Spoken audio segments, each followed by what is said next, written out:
Hello, welcome to Let's Talk Basketball, specifically NBA with Rick and Jack. Hello. Hey, Rick. Good afternoon. How are you, my friend? I am wonderful as usual. What's going on in your life? Everything good? The kids good? The family good? Absolutely.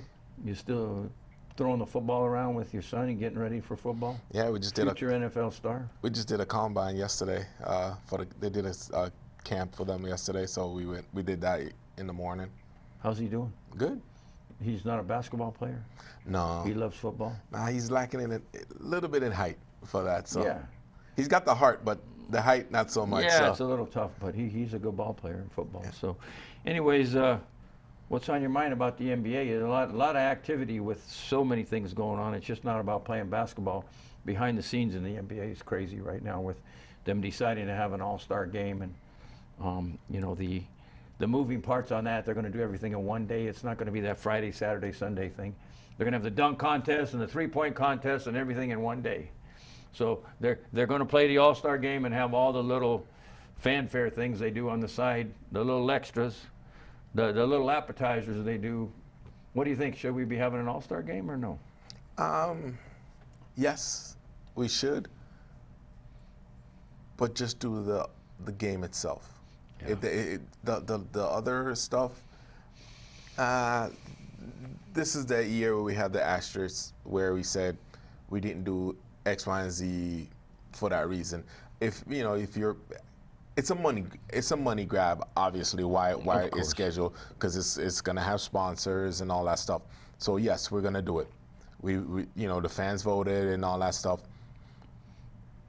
But let's not cheat the whole day, or you might have a guy that now, if I'm going to be playing in the All-Star game, I'm not going to be in the dunk contest or the three-point contest. No, I'm not going to do that, because you're going to now you're going to hurt possibility of injuring your players, and they're making millions and you don't want to do that. Yeah. You have a guy like perfect example right now is LeBron James with LA, where he's got LA on his shoulders right now. Does he ever? He can't do all of it. This is not the year that he's going to be in the dunk contest. Obviously, one, father time, and two, just in case he wants to do. He needs his rest. I mean, as good as he looks, he's still 36 years old, and the minutes are starting to wear on him. But what do you think of the starting squads? Are you happy with what we came up with? You're never going to be happy. Because, but are you happy? Yeah. There's some certain guys that I would have wanted, but you're not. They're all incredible. They're all incredible. It's like one of those, like because I'm not personally in it, so I don't want to say, oh, just to be voted an all-star it's an honor. Yeah, but you can only start 5. Yeah. And that's the thing about baseball and football. There's so many other opportunities because there's a lot more guys. But the one complaint I heard from a lot of people saying that Damian Lillard should have been on that starting team as opposed to Luka Doncic. To me it's give or take. They're both great. I mean, I have no problem with either. And they're just as important for their team as as the other is. Yeah. So you can't like when we start arguing about it or discussing it, it's like you can't pick one over the other because they're both great at what they do for their team. And their roles are different. The thing about it is, I saw this, and this is really an interesting statistic that I saw the other day. They were saying that there are 73 players in the NBA that are all-star worthy. 73 players. That's how good this NBA is, and that's why we have an NBA show unto itself, because NBA is really, really special. There's a lot to talk about. We don't include it in our sports show because there's so much to talk about. 73 players, all-star worthy. That's a crazy stat. 73. And it's true. It is true, because you can literally go through each team. Yeah. And pick just 2 right there.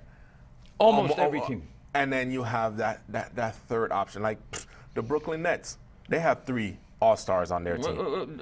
I think Joe Harris is an all-star on that team. So then you That have kid four- is a ball player. Yes, People, yes. people. I don't know if you watch the Brooklyn Nets. I watch them a lot now, but the kid that amazes me is Joe Harris. Those other three guys, we know what their skills are. Same thing with Utah. You can pull three guys off of Utah to be in the All-Star. So it's like I do believe that this. Connolly's one of them. Connolly may not be put in this game.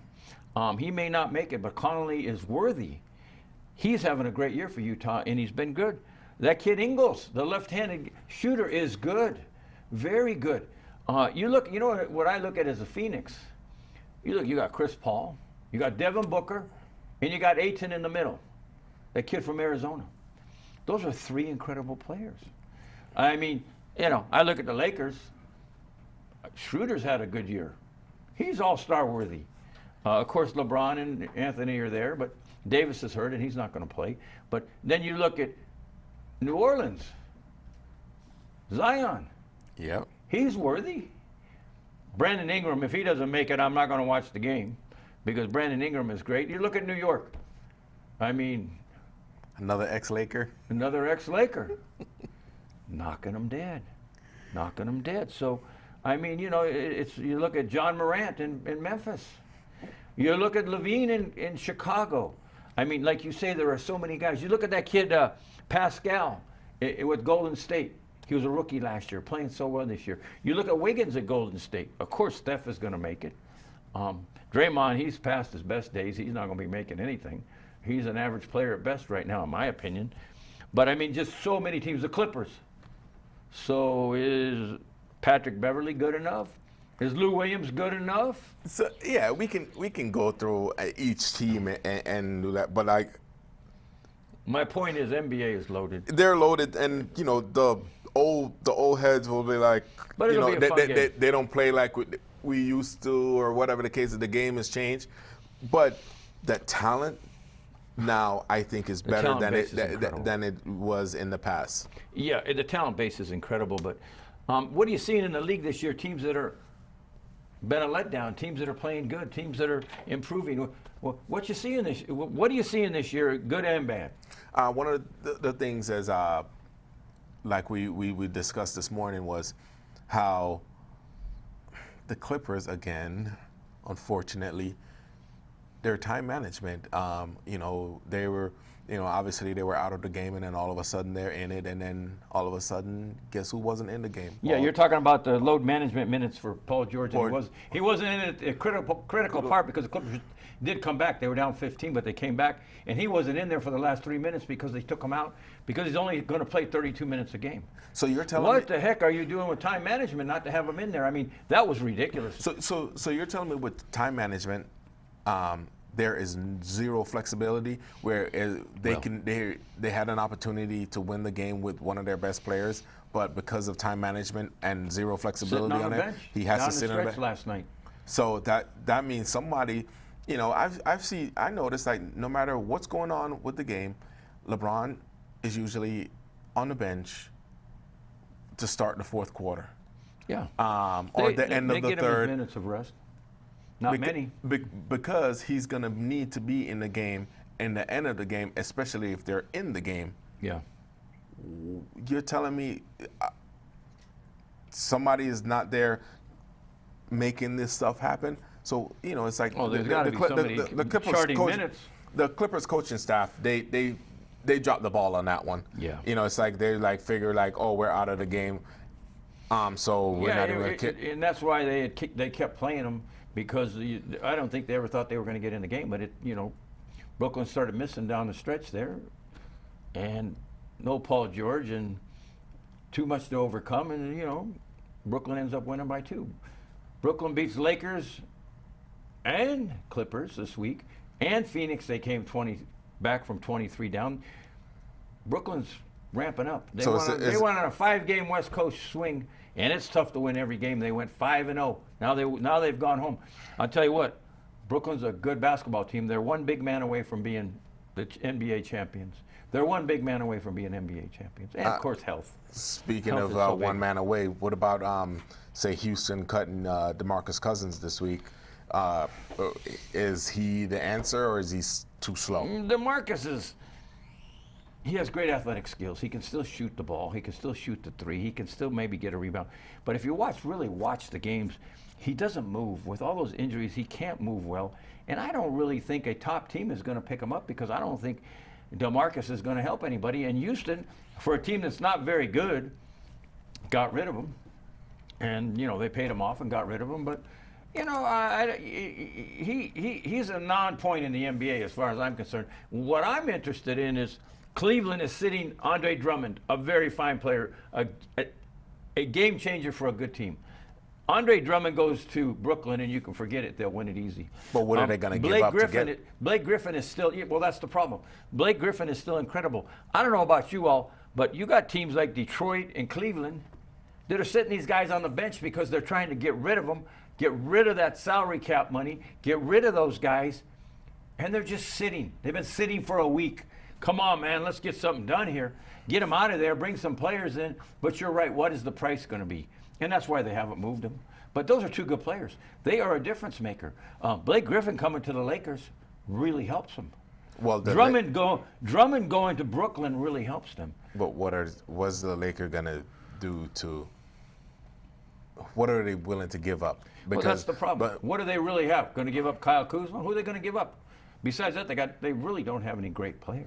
They got a lot of role players. But they need to. But something needs to happen, because at the end of the day, they have a injury-prone star that needs the time off, so he can't be rushed back. Yeah. So what are they going to do?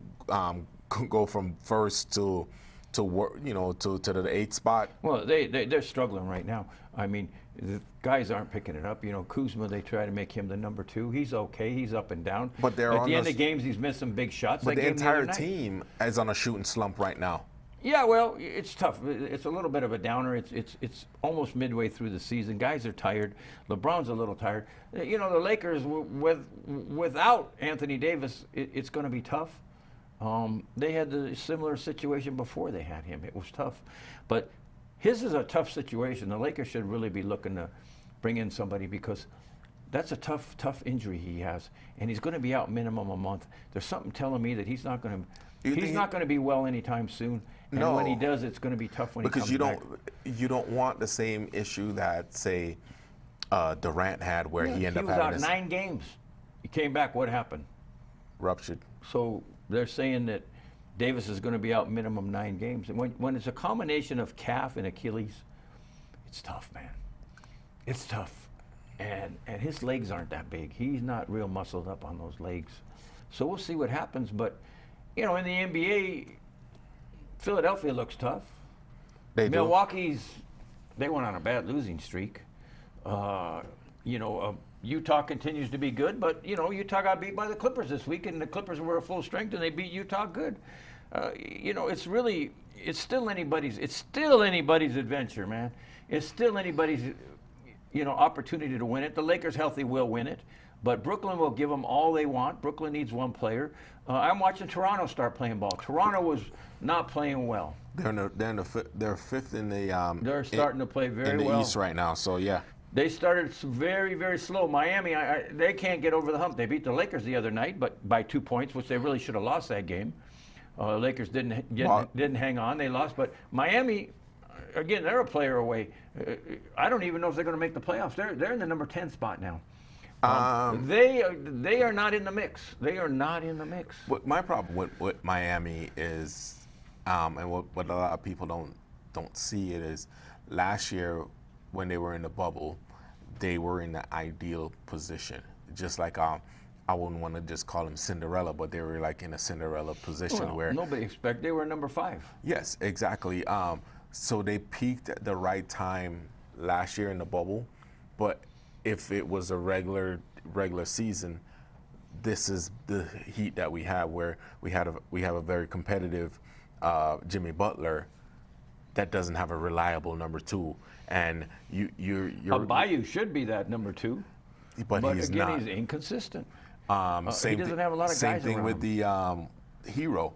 Like Up and down, that we kid. we watch film. He was great in the bubble because now you're getting reps and you're doing your thing. But now people watch film, people watch your tendencies, and they're going to defend that.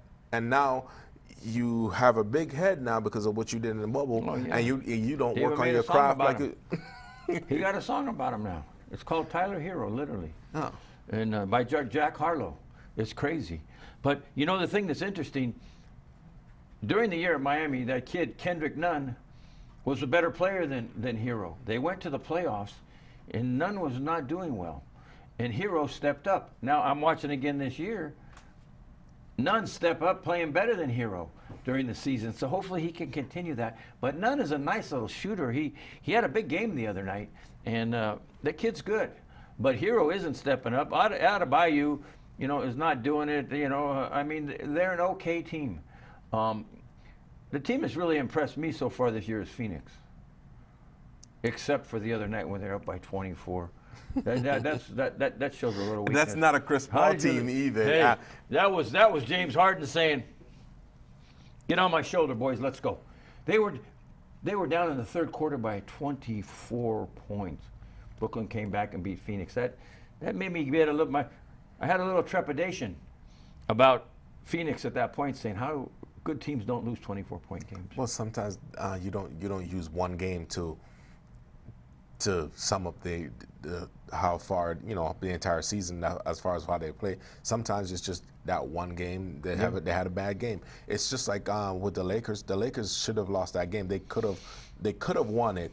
Yeah. But it was Miami's to lose. And The Lakers could have won it. They missed 3 threes at the end of the game. And their name wasn't LeBron James, who shot those 3 threes, by the way, down the stretch. They lost by 2 points. What's wrong with Boston? Is it coaching? Is it management? Is it players? Is it commitment? What's wrong with Boston? culture.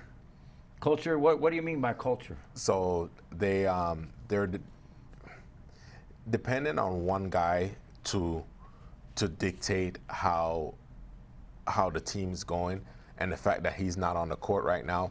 So then now everything that we do as a culture is out the door because he's not on the floor. Is a big no-no. It should be everybody should be on the same page despite one player being out of it, and that's their biggest problem right now. It's everybody's not on the same page. It's just even like Brad Stevens, I don't know, maybe the message is watered down now. It's not the same. These guys are not young, fresh out of college like they used to be, so they hinge on everything the coach says. Now they're millionaires playing a kid's game, and the coaching doesn't really matter because Brad Stevens doesn't have the legacy of winning in the NBA. So should I listen? Yeah. It's a little bit of everything, Yeah, but it comes down to the culture yeah, because it doesn't matter who so- the coach is. So is that the same problem in Denver? What's the problem in Denver? They lose to Atlanta last night after having a big lead. I mean, in Atlanta beat them pretty easily, over 10 points. Well, what's the problem in Denver this year? Denver is up and down too, and Jokic is having an MVP year. He can't get Murray to come along with him. He can't get, they are not the team they were last year. so Denver reminds me of the Houston Texans, where Deshaun basically had an MVP year. Basically he had more yards than any other quarterback, right? Yeah. But the team as a whole was not doing well, and that's what I think that's happening in Denver right now. Houston culture, you don't even want to talk about all those teams. But speaking of Denver, they're just not having a good year. But it's funny, there's some teams that were good last year that aren't good yet. Teams like Toronto are starting to pick it up. Teams like New Orleans are starting to understand, you talk about culture, they're starting to understand the commitment to winning. Teams like Golden State are playing tough. They're doing okay for not having a lot of players. You know what team I like to watch right now, which was surprising? Like me personally, when it comes to the Ball family, I'm a little skeptical on them, especially, and it's because of Daddy. Yeah, Daddy's but Daddy. I was not expecting LaMelo to come out like this. Looks great. He's playing like He looks as great. advertised. Yeah. And I was skeptical, but he is warming up to. I'm warming up as far as watching him and this the kind of stuff that he does and how he ignites the team. I kind of like it. They're a decent ball club, by the way, and they're starting to play better. Hayward's he's over there now. Boston wasn't his place. And I think But he's making. he's making a difference there, and that's a good little ball club. But there's a lot of teams that were average last year. They're starting to pick it up. But we could talk NBA forever. I mean, we could go another hour and a half and talking about what's going on, what's not going on, All-Star games. But we're limited to time, and our time is up today. We want to thank you for watching. We really appreciate it. Please like us. Please share us with your friends. Share us with your NBA friends. Like the show.